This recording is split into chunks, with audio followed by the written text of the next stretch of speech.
सी phase 13 का ही topic है आज आपका, that is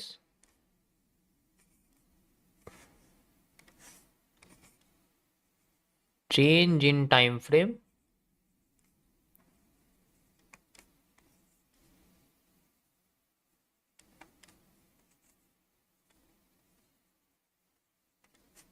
according to CCPs, यानी कि कॉम्प्लेक्स कैंडलस्टिक पैटर्न। ठीक है, इसका मतलब क्या होता है? बेसिकली आप जरूरी नहीं है कि आपको इसको ही समझना, लेकिन देखो कुछ भी समझने के लिए हमें इसकी जरूरत तो पड़ती है। मार्केट में सिर्फ चार्ट पैटर्न्स बनते हैं और उसके अलावा तो कुछ बनता ही नहीं है। उसके अंदर जाएंगे तो फिर कैंडल दिखती है। तो जो हमारे पास ये कॉम्प्लेक्स चार्ट पैटर्न्स हैं, इनको देखने के कई सारे नजरिए होते हैं। कुछ दिनों पहले आप जब मैं एनालिसिस करता था तो आपने एक चीज नोटिस करी होगी कि मैं अलग अलग टाइम फ्रेम पे जाके सेम पैटर्न को आपको समझाता था। रिमेंबर?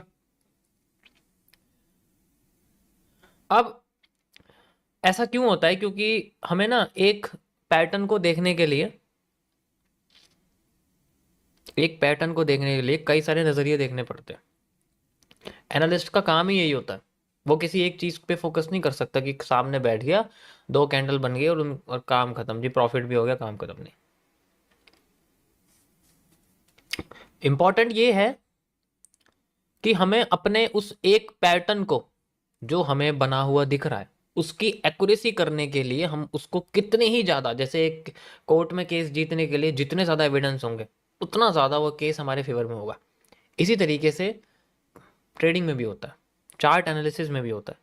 हम जितना ज़्यादा किसी पैटर्न को समझेंगे, और जब हम समझेंगे तो उसके लिए हमें टाइम चाहिए, और टाइम चाहिए तो हमें थोड़ा सा लार्जर टाइम फ्रेम यूज़ करना पड़ेगा। ऐसा होता है कि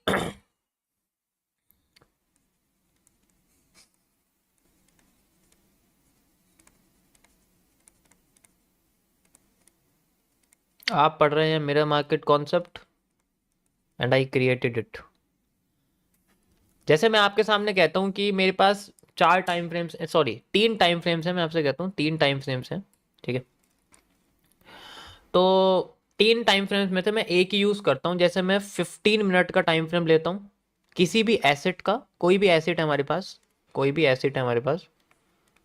ठीक है, एसेट यानी कि आपका ट्रेड जिसमें करते हो आप, ट्रेडिंग वगैरह जिसमें करते हो, जैसे कोई भी फॉरेक्स होगी, फॉरेक्स का पेयर हो गया, कोई भी कमोडिटी होगी, गोल्ड वैसे वाली, कोई भी स्टॉक हो गया, है ना, कोई भी इंडेक्स के ऑप्शन प्रीमियम वगैरह हो गए। ठीक है, और कोई भी क्रिप्टो करेंसीज होगी, वो सारी चीज़ें आपके एसेट्स होती हैं।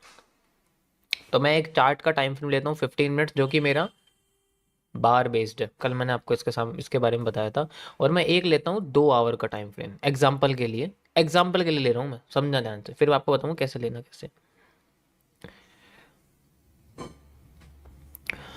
अब मेरे को 15 मिनट में मार्केट की मूवमेंट ऐसे दिखती है और फिर मार्केट अपने आप को छोटा करने लग जाती है। ठीक है, छोटा करने लग जाती है और उसकी मूवमेंट और कैंडल्स बहुत ज़्यादा होती है, उसकी कैंडल्स बहुत ज़्यादा बन जाती है। यानी कि मुझे पता लगता है कि यहाँ से लेके, ठीक है, यहाँ तक जो कैंडल की आगे जाके मुझे दिखी है, तो यहाँ कम से कम मुझे 100 से 150 कैंडल्स दिख रही हैं। 100 से 150 कैंडल्स बहुत ज़्यादा है, बहुत ही ज़्यादा है। अब इतनी ज़्यादा कैंडल्स होने के लिए मेरे को समझ में नहीं आने वाला, क्योंकि भाई इतनी सारी कैंडल बन गई, मैं किस कैंडल के बेसिस पे अपनी मान लो एंट्री लेना चाहता हूं, मैं तो किस कैंडल के बेसिस पे लूँ, कंफ्यूजन होगी। तो मुझे इसको छोटा करना पड़ेगा या बड़ा करना पड़ेगा? बताओ। इसको और इजी तरीके से समझने के लिए मुझे इसको छोटा करना पड़ेगा या बड़ा करना पड़ेगा?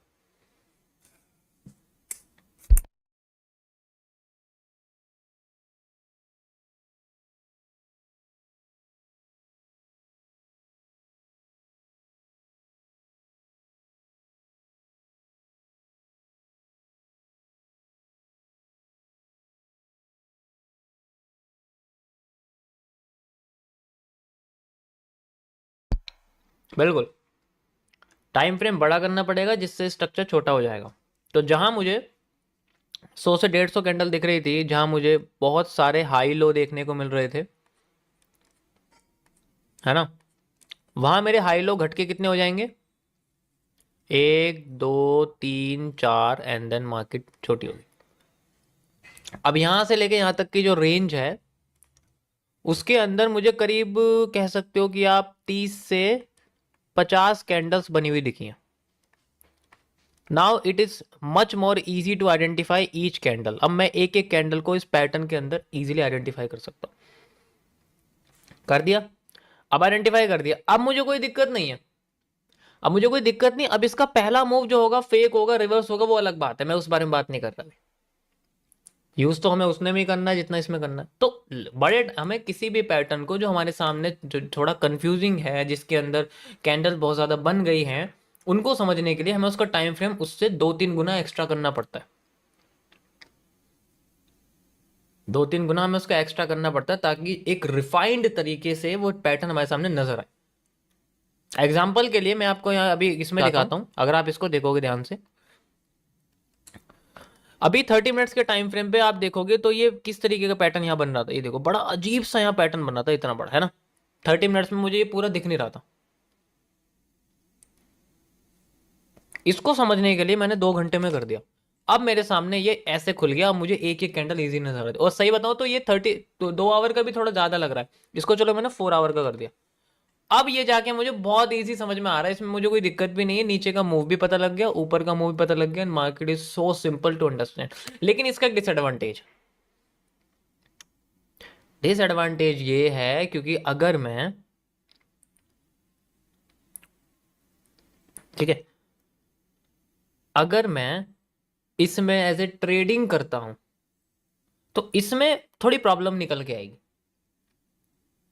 क्योंकि अमाउंट ज्यादा लगने लग जाएगा और इस चक्कर में जो मेरा रिस्क मैनेजमेंट है वो बिगड़ सकता है। क्योंकि अगर मैं इसमें एज ए रिस्क मैनेजमेंट लूँ तो कम से कम 2 से 3 हजार पॉइंट का लॉस लगेगा। और अगर मेरा बैलेंस कम है, ओरिजिनली मेरा बैलेंस कम है, 10 हजार है, 15 हजार, तो मैं इसको यूज नहीं कर सकता।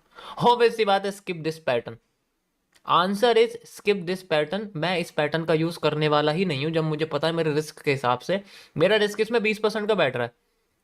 बेशक मेरी एक्यूरेसी कितनी भी हो, लेकिन मैं अपने रिस्क मैनेजमेंट के खिलाफ नहीं जाऊंगा। मैं 2% से ज्यादा नहीं ले सकता अगर मैं ऐसे ट्रेडिंग की बात करूं। समझ आया? So this is the concept of time frames. ऐसा नहीं होता कि बड़े टाइम फ्रेम पे देख के छोटे टाइम फ्रेम पे एंट्री ले ली, ये मत सोचना। अभी अभी बताऊंगा इसकी क्या तुम्हें, इसका तुम्हें क्या डिसएडवांटेज मिलेगा। अगर तुम ऐसा सोच रहे हो कि हमने बड़े टाइम फ्रेम पे स्ट्रक्चर को समझ लिया फिर वापस उसी छोटे टाइम फ्रेम पे आ गए अपना स्टॉप लॉस छोटा करने के लिए, नहीं। ये कैंडल्स का कॉन्सेप्ट है। अगर तुमने टाइम फ्रेम चेंज कर दिया, दोबारा से वहीं चले गए ना, तो स्टॉप लॉस में कोई फर्क नहीं आने वाला। मान लो मार्केट का रिवर्सल थोड़ा नीचे जाके था, तुम्हारा तो छोटे में ही चला गया, फायदा क्या होगा फिर उसका? फिर भी स्टॉप लॉस हिट हो गया, कोई फायदा नहीं।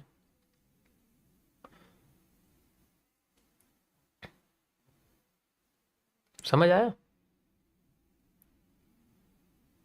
तो इसीलिए इसमें सिर्फ यही फायदेमंद होता है कि हम लोग इस स्ट्रक्चर के हिसाब से अगर चले तो हमें इस हिसाब से बैलेंस भी लेना पड़ेगा। इस हिसाब से हमें बैलेंस भी लेना पड़ेगा, वो ज्यादा इंपॉर्टेंट है। एक बार को मैं चलो स्ट्रक्चर एक बार को भूल भी जाता हूँ, लेकिन बैलेंस तो इंपॉर्टेंट है ना भाई। मेरे पास बैलेंस है ही नहीं इतना बड़ा, तो मैं कैसे चल दूंगा इसके अंदर? मैं चल ही नहीं सकता।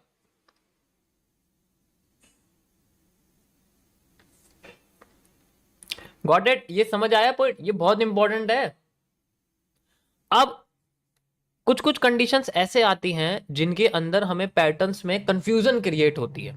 एग्जाम्पल के लिए मैं आपसे बताता हूं, मैं 5 मिनट टाइम फ्रेम यूज कर रहा हूं फिलहाल के लिए, और उसके बाद मेरे पास एक 30 मिनट्स का टाइम फ्रेम है। नहीं, 30 मिनट थोड़ा ज्यादा हो जाएगा, 15 मिनट का टाइम फ्रेम है।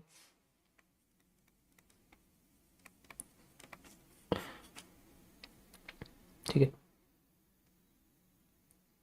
अब मेरे पास मार्केट अपने आप को ऊपर लेके आती है और यहां पर मेरे सामने एक रेड कैंडल बनाती है, फिर एक रेड कैंडल बनाती है, फिर एक रेड कैंडल बनाती है, और मुझे लगता है मार्केट नीचे जाने वाली है।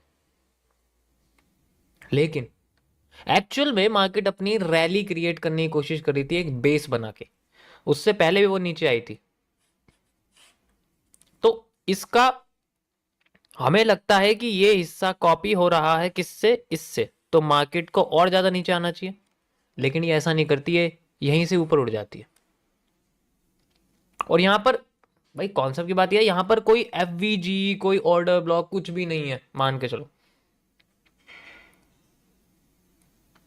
ठीक है, समझ रहे हो ना, कुछ भी नहीं है यहां पर, लेकिन उसके बाद भी रिवर्स करके यहां से चली गई। अब मान लो अभी ये उठी नहीं है, इमेजिन करो अभी ये उठी नहीं है यहां से, और ये उठने से पहले मैंने इसको 15 मिनट में जाके देखा तो मार्केट की मूवमेंट मुझे ऐसे दिखी, यहां पर बस मुझे एक कैंडल नीचे जाती हुई दिखी, और अगली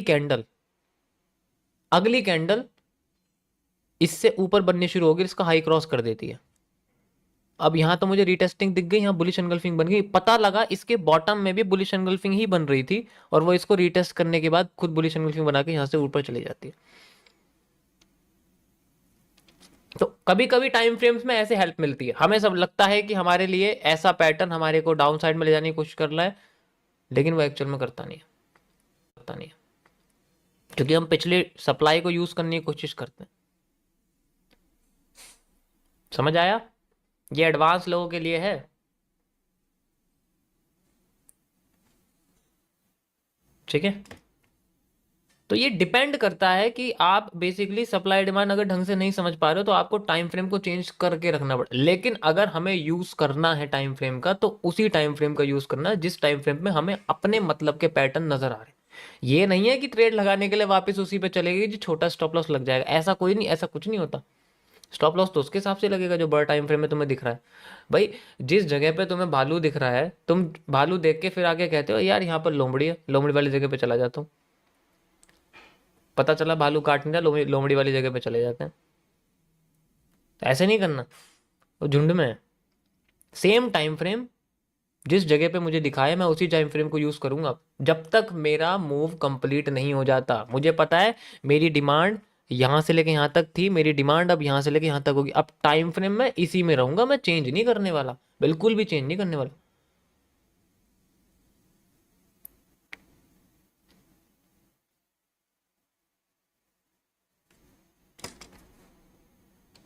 समझ आया। तो ये थोड़ा सा कॉन्सेप्चुअल है कि हमें टाइम फ्रेम्स को कैसे स्विच करना है। टाइम फ्रेम्स को स्टॉप लॉस को कम करने के लिए यूज नहीं किया जाता, एंट्री वगैरह के लिए यूज नहीं किया जाता, एक बात ध्यान रखना, ये गलत फहमी है, इसको छोड़ दो, दिमाग से निकाल दो, ये टाइम फ्रेम के लिए यूज नहीं करते। इसको यूज किया जाता है स्ट्रक्चर्स को अपने दिमाग से मैच करने के लिए, अपनी थिंकिंग से मैच करने के लिए। अगर वो मैच नहीं करेंगे तो हम डिसीजन नहीं ले पाएंगे। भाई अगर मैं किसी गाड़ी का टायर गोल समझ रहा हूँ और वो स्क्वायर बन के निकल जाए तो क्या मैं उसे यूज करूंगा? नहीं करूंगा ना, जब तक वो मेरे बिल्कुल मेरे दिमाग में है कि मुझे गोल ही चाहिए तो गोल ही आना चाहिए, अब उसके लिए मुझे कुछ भी करना पड़े। ठीक है, मुझे गोल नहीं मिल रहे इस कंपनी में, मैं दूसरी कंपनी में चला जाऊंगा, अब जब उसी कंपनी के सारे टायर मुझे गोल मिल रहे हैं तो मैं उसी कंपनी की हर चीज लूंगा अब। तो यहां पर जब तक मुझे अपनी डिमांड पूरी नहीं होती मैं इसी पे रहूंगा, इसी टाइम फ्रेम पे रहूंगा, मैं चेंज नहीं करने वाला। उसके हिसाब से फिर अपने बैलेंस भी होना चाहिए कि हाँ बड़ा टाइम फ्रेम अगर मैं ले रहा हूं, अगर मैं बड़ा टाइम फ्रेम ले रहा हूं तो उसके हिसाब से मेरा बैलेंस भी होना चाहिए कि मैं यहाँ पर स्टॉप लॉस इतना लगा रहा हूँ तो मेरा स्टॉप लॉस ज़्यादा लगेगा, उस हिसाब से मुझे बैलेंस लेना पड़ेगा, उस हिसाब से लॉट सेलेक्ट करना पड़ेगा, वो सारी चीज़ें होती है। ठीक है, तो सारा खेल बस ऑब्जर्वेशन का है भाई। अभी कुछ लोगों को लगेगा ये सब चीज़ें बेकार है, ये तो गलत बता रहा हूँ, है ना। अभी समझ में नहीं आएगी, भी 3-4 साल होने दो, पता लगेगा तुम्हें, जब ऐसा लगेगा ना यार ये स्ट्रक्चर समझ में नहीं आ रहा, बार बार स्टॉप लॉस क्यों हट जाता है। जब सवाल अभी तक जिसके मन में सवाल आता है ना कि ये क्यों हो जाता है, तो समझ लो अभी तुम्हें उस मार्केट के बारे में कुछ नहीं पता, कुछ भी नहीं पता भाई। अगर ऐसा सवाल आता है ना कि मेरा स्टॉप लॉस क्यों हो रहा है, इसका मतलब कुछ नहीं पता अभी, चाहे कितना ही सीख लिया हो, क्योंकि पैसा कमाना सीखा है, चार्ट समझना नहीं सीखा अभी। चार्ट जिस दिन तुम्हें कोई चार्ट समझाने के लिए बैठा देगा ना भाई, एक्सप्लेन नहीं कर पाओगे, मैं तुम्हें उसकी श्योरिटी दे रहा हूँ।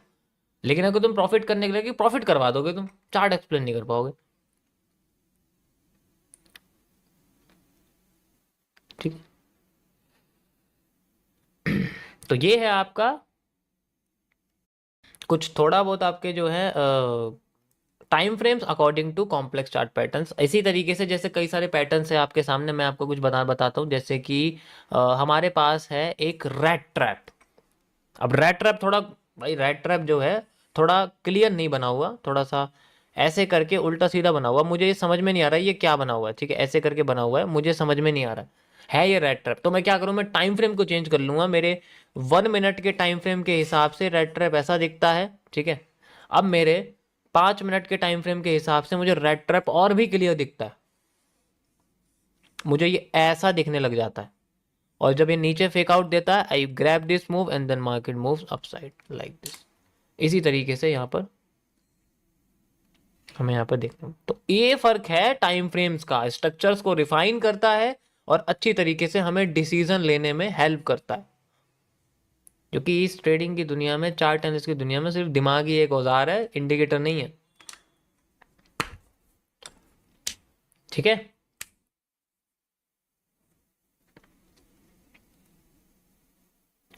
समझ आया?